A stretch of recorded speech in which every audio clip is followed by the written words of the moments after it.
Hi, I'm Meg. Welcome to plantfitmeg. Welcome back to my channel. Today I want to dive into the topic of emotional eating. What it is, why do we do it, and how can we change it? How can we stop it? So if you're new to the channel, I lost 80 pounds when I changed my diet and lifestyle several years ago, and my weight has fluctuated a little bit within that time frame, and emotional eating is something that I have personally dealt with as long as I can remember, essentially. So I really wanted to dive into this topic. I put a poll up on my community post and asked what video you wanted to see next, and this one was the topic that got the most votes. So I figured I would share my thoughts about emotional eating, what has worked well for me, what has worked for my clients, and how we can really take out the guilt and the shame about emotional eating and really take charge and make changes and have a better relationship with our feelings, with our emotions, and with our food and our eating patterns so that we can get to our goals and not feel stuck in a cycle of emotional eating. So let's jump right into this topic. What is emotional eating? It might sound fairly obvious, but basically emotional eating is eating due to emotions. So we're not eating because we're hungry, but we're eating because of emotion. And it can be for really any emotion, but oftentimes, more often than not, it seems to occur when we are dealing with difficult emotions, when we're dealing with sort of the negative side of emotions, the sadness, the anger, the frustration, life stress in general. We can also eat emotionally because of happiness and because of celebration.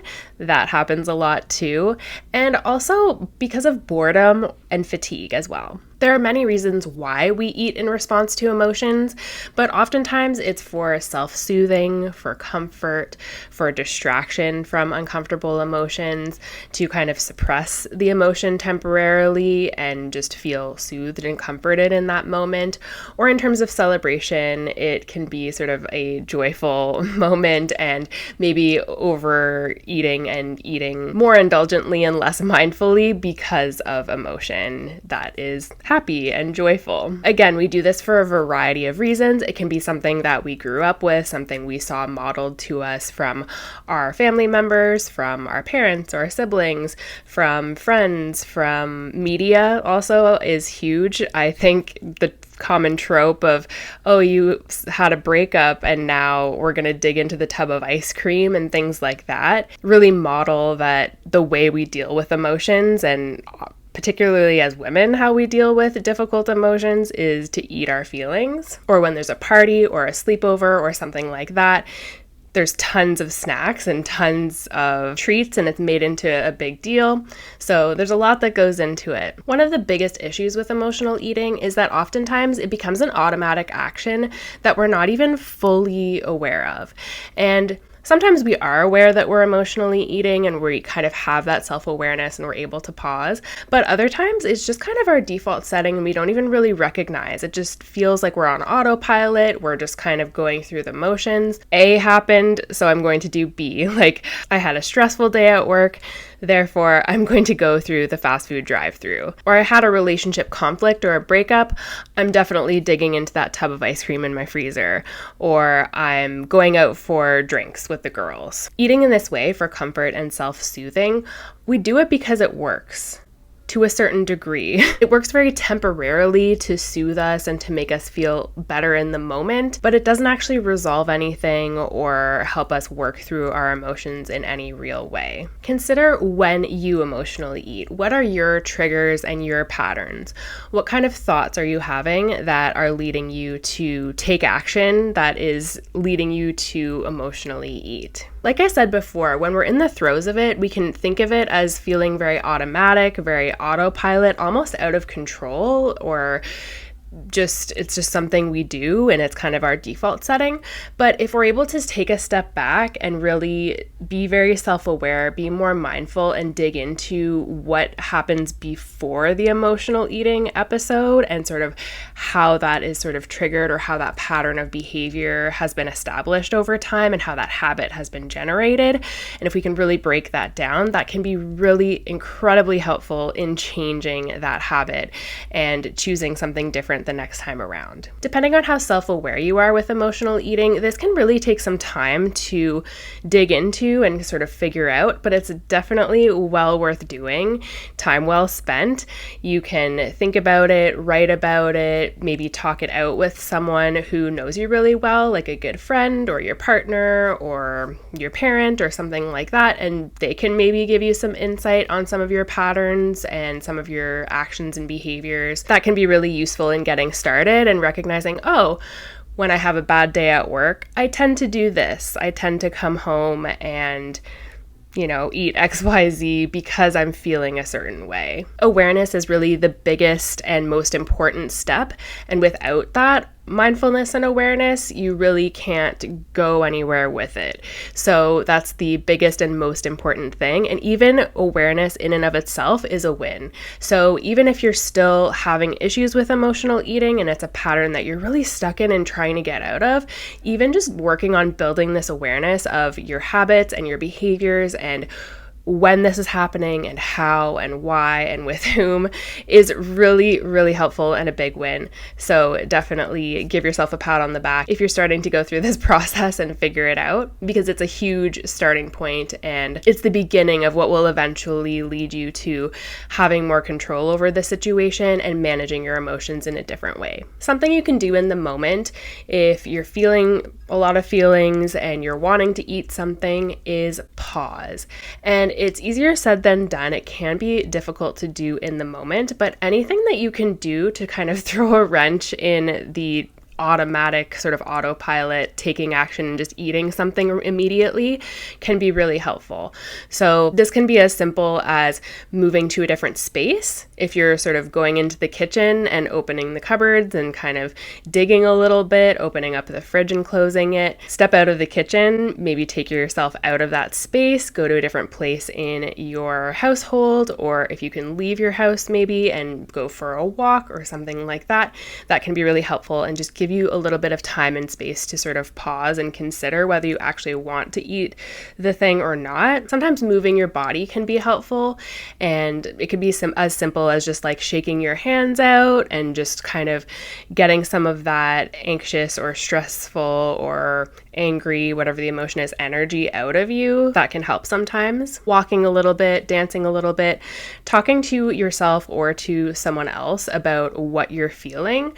Sometimes just speaking the emotion out loud can take some of the power out of it and can help to sort of have you be a bit more grounded in it and speak the words. This is what I'm feeling. I am feeling angry because of XYZ. And that can be helpful in just kind of centering yourself a little bit and grounding yourself in what the current situation is and what you're currently feeling. Because a lot of times when difficult emotions come up, we just want to fix it.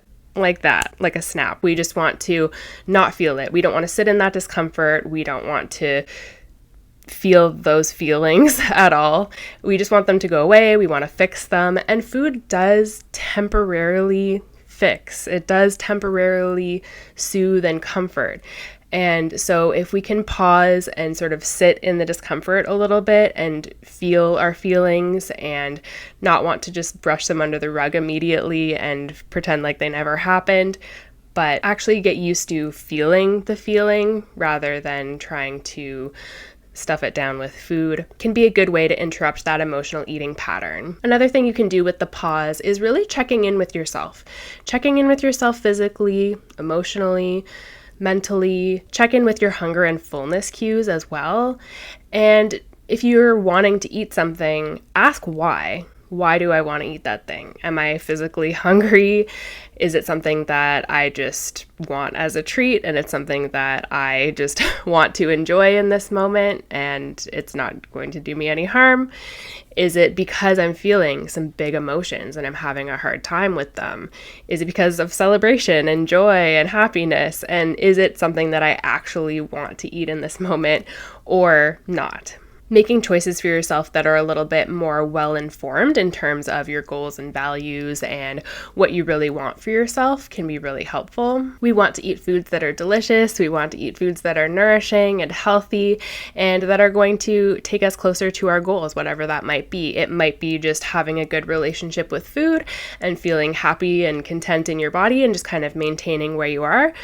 Great. Or it could be weight loss. It could be strength gains, but you want to set it up so that you are eating most of the time in line with your goals and your values. So having those goals and values very prominently displayed somewhere in your household or on your phone or on a bookmark or a notebook, an agenda, something that you can easily just refer to and remind yourself of can be incredibly helpful. Having something visual, even having a voice note for some people can be really helpful.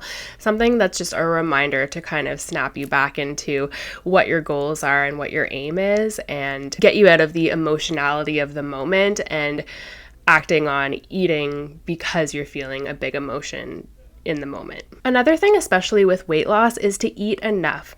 Sometimes when we over-restrict, we end up overeating, and especially overeating when something bad happens, when emotions end up running high for whatever reason, because life's, things happen, things come up, things that are unexpected, you never know what's going to happen next. So be aware that change is inevitable. It will happen, and whether you like it or not, that's just the nature of things. And at the same time, avoid over-restriction. If you're restricting too much and then something happens, it can just be a really massive trigger to really overeat when your emotions are running high. So make sure you're eating full, well-balanced, nourishing, delicious, healthy meals that you enjoy, that make you feel full, that make you feel satisfied, that are just really good meals. Load up on veggies, fruit, legumes, whole grains, all that good stuff, especially fruits and vegetables. And make a plan for fitting in some fun foods too.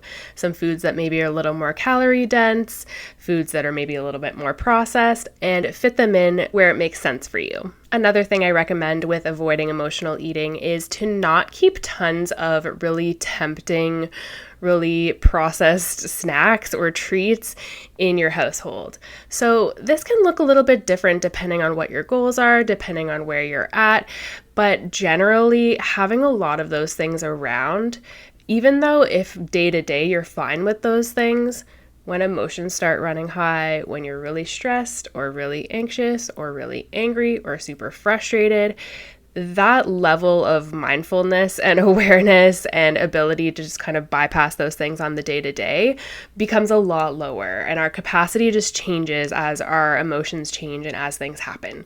So having a ton of those things around can just create extra challenges for you that in my mind are just not worthwhile, and especially when you're trying to figure this out and you're just kind of trying to get into, okay, what are my triggers? What are these patterns of behavior and these habits that I've been developing, and how do I change this? It's a lot easier to just not have those things around. That being said, you might be in a household with other humans and they might want these items in the house. That's okay too. Maybe you have these items around, but I recommend tucking them away. So maybe these items are in your household, but they're just tucked away. They're in the back of a cupboard behind a bunch of other stuff. They're harder to access. It's more of an inconvenience. Maybe they're in a hard to reach place or just behind a bunch of other things, so that it creates that little bit of extra time for pause and for the power of the pause, basically, to consider whether you actually want to have that thing and consider whether you're making an emotional decision or a physical, well-informed, mindful decision. Another thing I find really useful is to plan smartly for yourself. So if you know that you have a certain trigger, a certain time of day that's difficult for you, a certain event or a certain instance that is difficult for you, try to plan around that and create systems for yourself that work well. For example, I used to be totally fine during the daytime. I would eat lots of whole foods. I'd be doing well. Life would be great. And then the evening time would come, and sitting on the couch and feeling all my feelings and eating all my feelings and chatting with my partner about my feelings, but also eating my feelings at the same time. So this was a habit and a pattern that I had for years that I wasn't really fully mindful of or aware of until I kind of figured it out. And so I know that I like to have something sweet at the end of the night. So instead of kind of white knuckling it and not having anything as dessert after a meal, I just make sure that I fit something into my plan. So I make it so that I can just eat a bowl of oatmeal or a bowl of cereal or a little mug cake or just a bowl of fruit, even cup of tea, and then I'm good for the night. And even if my emotions are running high, I'm not going for the sweet thing and then the salty thing and then the sweet thing and then the salty thing and back and forth and being caught in that habit and that cycle and that pattern. Because I've had times when even when I recognized that pattern of doing the sweet, salty back and forth thing, I wouldn't do it for a while, but then something big would happen, emotions would be running high, and I would revert back to that old habit and pattern. So it can definitely take some time to figure out, but it's well worth working towards and practicing. Another thing that can be helpful here, particularly with the evening eating, which happens for a lot of people, can be distracting yourself. So chewing on a piece of gum and just occupying your hands in a different way. If you're doing something else with your hands, you can't be eating. For me, I like to color, so I'll do that sometimes, or I'll make friendship bracelets. I'll just kind of do something like that. I'll play Scrabble on my phone with my husband. Sometimes I'll paint my nails. You could also knit or crochet or write or do any other number of things with your hands to just kind of occupy yourself and distract yourself by doing something different, and really checking in with yourself. If you're feeling that desire to hop up from the couch and go to the pantry or go to the fridge and kind of see what's in there and dig in, maybe you're just bored. Maybe you're just feeling tired, and maybe you just need to go to bed. Because sometimes, I know I do this, sometimes even still to this day, where I'm feeling tired and I'll fight it. It's almost like I'm a little kid who just doesn't want to miss anything. And I'll fight that feeling, and I'll kind of get my second wind, and I'll eat a little something, and I just stay up later, and it's not really doing me any favors. It's not helpful. It's not a good habit to get into or a good pattern to sort of develop or continue if it's something that you already do. So being aware of it, being mindful of it, and just choosing to do things a little differently. Choosing a different option can be really helpful, and it could be something that you're doing just to distract yourself, or it could literally just be checking in with yourself. Oh, hey, I'm really tired. I'm going to go to bed now. Managing stress is incredibly, incredibly important. I've talked about this in multiple videos before, but it is so, so important. And so there are many ways to manage stress. You could talk it out with someone, you can write about it, you can dance it out, you can walk it out. There's a lot of different things that you can do. You can listen to music, you can breathe, literally just sit with your eyes closed or lie down with your eyes closed and just breathe and just focus on your breath. You can do yoga, meditation, but fitting those things in daily, fitting those things in regularly, even when you're not feeling stressed up to here, can be really, really helpful, because then when you are feeling stressed up to here, you're already kind of in that habit and routine of doing these stress management techniques. And so it's more natural to kind of lean into them and choose them and opt for them because you're already in the habit of doing them. And they can be incredibly powerful and incredibly helpful. Another thing is to think of avoiding emotional eating and minimizing it as much as possible as a skill, as a practice. It's like anything else. If you have developed a habit and a routine and something that you've done habitually again and again and again and again, and it's a very well-worn path, a deep groove, it's something that you've done over and over and over and over, recognize that it will take time to undo that, to rewrite it, to choose a different path. And initially that change and that new path will not be well worn. It will be something that needs attention and needs focus and needs some work. But the more that you walk that path again and again and again and again, the more you practice it, the better that you get at it, just like any other skill. So developing that sense of awareness, that sense of mindfulness around eating and around hunger cues and around how you're feeling physically, emotionally, mentally, and really connecting to yourself in a different way and using these tools, practicing different ways of dealing with these things will get you to where you want to go and will have you in a space where your emotional eating is vastly minimized. I will say that it's important to also manage your expectations here and recognize that it is highly unlikely that you'll never emotionally eat again.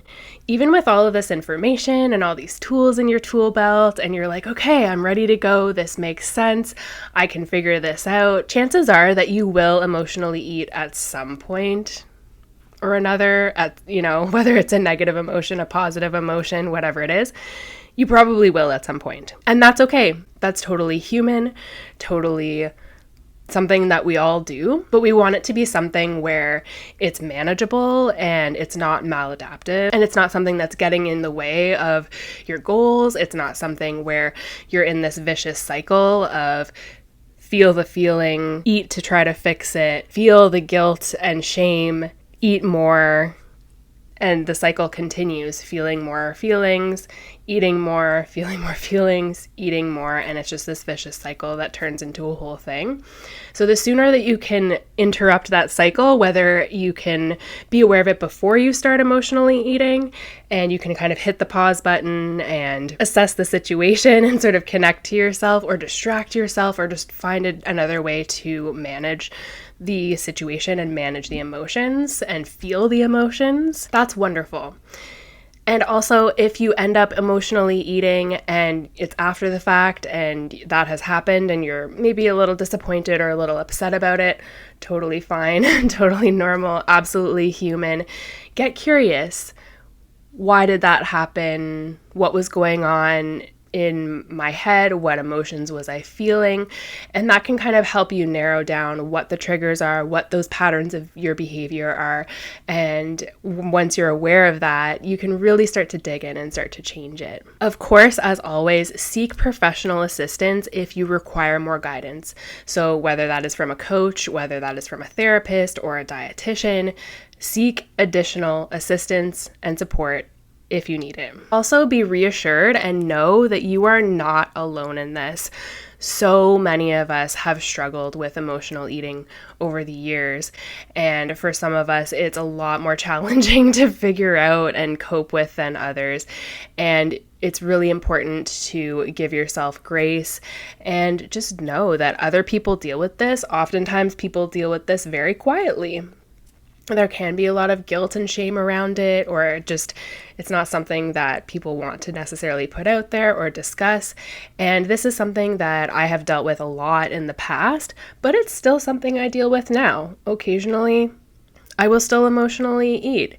And I'm human, I'm a coach, and I help others with these things as well. But I'm also a human being and nobody is perfect. And a lot of us deal with these food issues, this emotional eating and things like this. So know that you're not alone. I'm rooting for you if you are working on figuring this all out and putting the pieces of the puzzle together and making this work for you.